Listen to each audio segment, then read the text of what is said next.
My 2 minute conviction today is prepare before you need to. That's the whole meaning, it's the whole sentiment of preparation.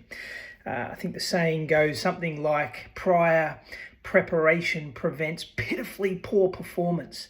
I always think of the armor that a knight wears as they go into battle. And, they've got their helmet, they've got their breastplate, they've got their shield, their spear, their loins are girded.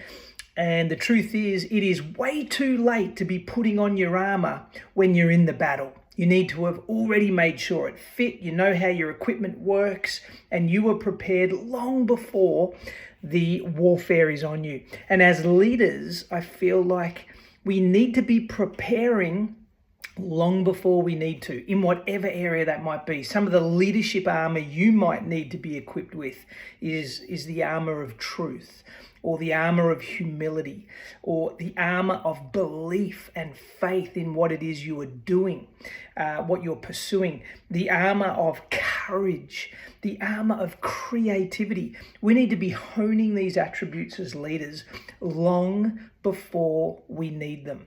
It's like putting on the helmet, putting on the protective armor before the battle even begins. There's no use getting into a situation where you're striving for creativity and you've never exercised those muscles.